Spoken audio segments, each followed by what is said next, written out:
मुख्यमंत्रियों की दशा और दिशा कुछ ठीक नहीं चल रही है, ऐसे सवाल इस वक्त देश की राजनीति में चल रहे हैं, क्योंकि झारखंड के मुख्यमंत्री महीनों जेल में रहकर अभी बाहर आए हैं। दिल्ली के मुख्यमंत्री अरविंद केजरीवाल लंबे वक्त से जेल में हैं। उप मुख्यमंत्री जो दिल्ली के थे वो अभी अभी जेल से बाहर आए हैं। और अब एक और मुख्यमंत्री हैं, उनका नाम है सिद्धारमैया, कर्नाटक के मुख्यमंत्री हैं। और अब जो रिपोर्ट निकलकर सामने आई है उसके बाद ऐसा कहा जाने लगा है कि एक और मुख्यमंत्री जेल जाने वाले हैं। दरअसल मामला है भ्रष्टाचार का, घोटाले का, जमीन से जुड़ा, और राज्यपाल ने मुख्यमंत्री के खिलाफ केस दर्ज करने का जो आदेश है वो दे दिया है। और जिनके खिलाफ भी अब तक राज्यपाल ने केस दर्ज करने की या जांच करने के आदेश दिए हैं वो मुख्यमंत्री जेल गए हैं, वो हेमंत सोरेन हो, अरविंद केजरीवाल हो, या फिर अब देखना होगा सिद्धारमैया। तो क्या कुछ है पूरा मामला और क्या इसमें आगे होगा, उसके लिए मेरे साथ चर्चा करने के लिए मौजूद हैं हमारे वरिष्ठ पत्रकार पंकज प्रसून।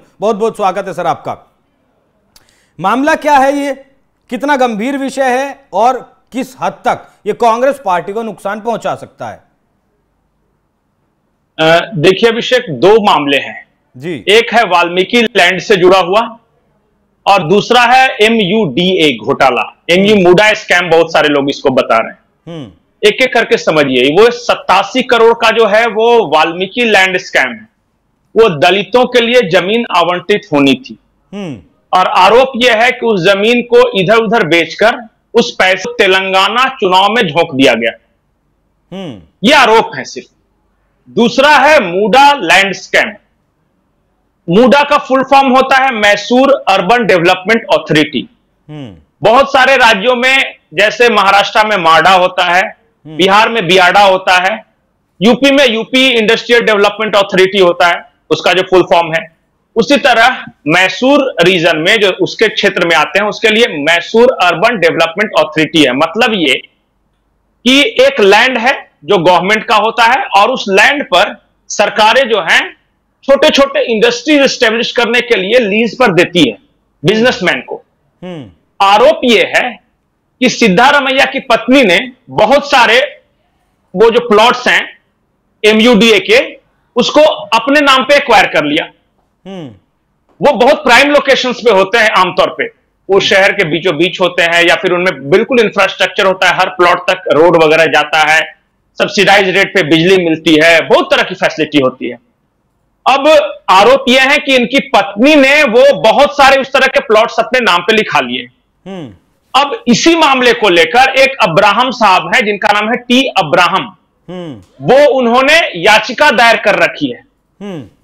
और उसी याचिका के आलोक में जो राज्यपाल हैं थावरचंद गहलोत साहब, उन्होंने जांच के आदेश दिए हैं कि इस मामले की जांच हो जाए। यह है मामला। टोटल जो मूडा स्कैम है इसके बारे में कहा जा रहा है कि करीब 500 करोड़ का है और 87 करोड़, बहुत सारे लोग 187 189 करोड़ बोल रहे थे, लेकिन जो हमारे पास जानकारी है उसके अनुसार वाल्मीकि लैंड स्कैम है वो 87 करोड़ का है। तो यही टोटल मामला है ये।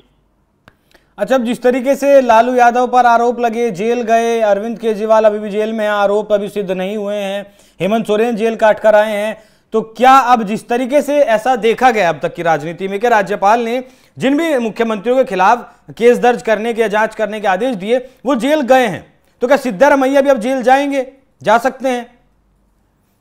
नहीं, दो बातें हैं इसमें। सबसे पहली बात तो सिद्धारमैया ने इनकार नहीं किया है कि उनकी पत्नी का प्लॉट नहीं है। उन्होंने ये कहा कि उनकी पत्नी का प्लॉट पहले आया और मूडा ने बाद में प्लानिंग के तहत ऑलरेडी उनकी पत्नी का जो प्लॉट था उसको मूडा एरिया में ले लिया। ऐसा अमूमन होता नहीं है, किसी निजी जमीन को जो अर्बन डेवलपमेंट अथॉरिटीज होती है वो नहीं लेती है, और ये अगर लेती भी, एक्वायर भी करती है तो पहले मुआवजा दे दिया जाता है। तो सिद्धारमैया अपने तर्क को साबित कर पाते हैं कि नहीं, ये तो मामला सब जुडिस है, कोर्ट में है, लेकिन इनकार ये भी नहीं कर रहे हैं। इनके पास दो उपाय हैं। या तो जो पत्नी का जो प्लॉट्स है वो वापस कर दे, बोले कि गड़बड़ी है इसमें, उसमें भी बदनामी है कि जब शोर शराबा हुआ, जब केस चलने लगा तब आपने वापस किया।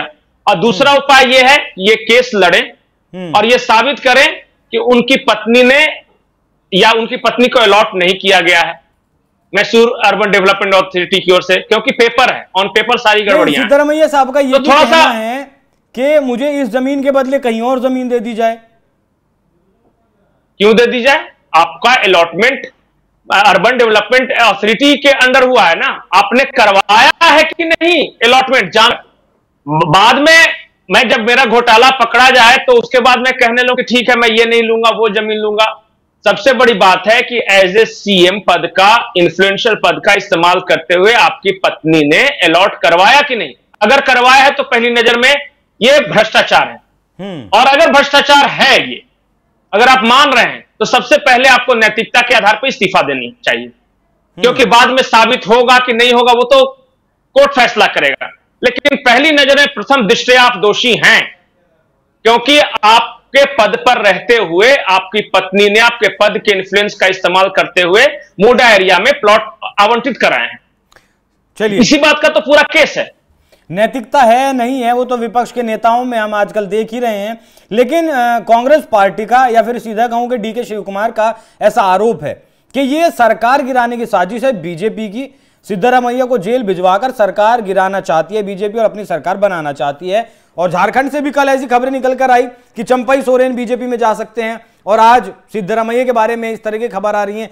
कोई इंटरकनेक्शन है, लिंक है, या फिर बीजेपी ऐसी हरकत, ऑपरेशन लोटस एक बार फिर से कर्नाटक में चला सकती है? देखिए ना, कर्नाटक में बीजेपी ने कहा होगा इनकी पत्नी को कि तुम जमीन अलॉट करवा लो। बीजेपी ने ही कहा होगा कि तुम वाल्मीकि जो दलितों की जमीन दी जाने वाली है उसको इधर उधर बेच के तेलंगाना चुनाव में खर्चा कर दो। ये सब बीजेपी ने कहा होगा सिद्धारमैया को, और सिद्धारमैया बेचारे मासूम भोले इंसान, वो मान भी गए होंगे। देखिए, बहुत आसान है कुछ भी कह देना कि विपक्ष की साजिश है या ये। मैं तो फैक्ट्स पे बात करता हूं, ऑन पेपर क्या चीज है।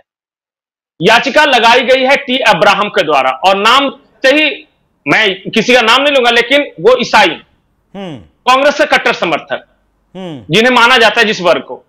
अब उन्होंने याचिका दायर की, बीजेपी ऑपरेशन लोटस चलाना चाहता है, सरकार गिराना चाहता है। कोई सरकार नहीं गिरने वाली। सिद्धारमैया इस्तीफा दें, डीके शिव कुमार को चीफ मिनिस्टर बना दें, कहां सरकार गिरेगी? ये सब देखिए, वो तो वो बोलेंगे ही ना। वो क्या बोलेंगे कि बहुत बढ़िया काम किया सिद्धारमैया ने। वो तो जब गड़बड़ कर दी तो कर दी, जब सामने आई, जब तक नहीं थी, मामला सामने नहीं था, तब तक कहेंगे कि हमारी सरकार ईमानदारी चल रही है। अब पकड़े गए तो कह रहे हैं कि भाई साजिश रच रहे हैं। अच्छा, इससे बीजेपी का क्या रोल है? मामला कोर्ट में, आदेश राज्यपाल का, भ्रष्टाचार सीएम की पत्नी का। अब इसमें बाकी कहां है? ना कांग्रेस पार्टी कहीं है, ना भारतीय जनता पार्टी कहीं है। बिल्कुल ठीक बात है आपकी। ये तो सिद्धारमैया की पत्नी और मुडा के बीच का ये सारा विवाद है जो कि कोर्ट को निपटाना है। तो जिस तरीके से अब ये मुडा का मामला सामने आया, अगर ये साबित कर पाते हैं, जो याचिका दायर कोर्ट में की गई, अगर ये साबित होता है कि सिद्धारमैया की पत्नी को सिद्धारमैया ने इनडायरेक्टली या डायरेक्टली लाभ देने की कोशिश की है इस जमीन आवंटन के मामले में, तो सिद्धारमैया पर सीधे तौर पर शिकंजा कसेगा और वो जेल भी जा सकते हैं। आपको बता दें सब। जी सर, पहले तो ये बात थी कि ये केस चलना चाहिए कि नहीं चलना चाहिए, ये केस में मेरिट है कि नहीं है। मेरी आवाज आ रही है जी? वो मेरिट है कि नहीं है? अब जब पता चल गया कि केस में मेरिट है, और केस चलाने की अनुमति अपने आप में बहुत बड़ा स्टेप है, क्योंकि अमूमन चीफ मिनिस्टर के खिलाफ केस चलने की अनुमति नहीं दी जाती। डॉक्यूमेंट्स वगैरह सब पढ़े जाते हैं कि वाकई इस केस में दम है कि नहीं। अब तक तो सारा विवाद इस बात पर था कि यह केस चलने लायक है कि नहीं। अब साबित हो गया कि यह केस चलने लायक है, राज्यपाल ने इसकी अनुमति दी है। बिग स्टेप है। नहीं, केस चलने लायक है तभी जो है पिछले महीने भर से कर्नाटक में लगातार ये मुद्दा गरमाया हुआ है। लोग विरोध प्रदर्शन कर रहे हैं, सड़कों पर हैं, मांग कर रहे हैं मुख्यमंत्री की जांच की।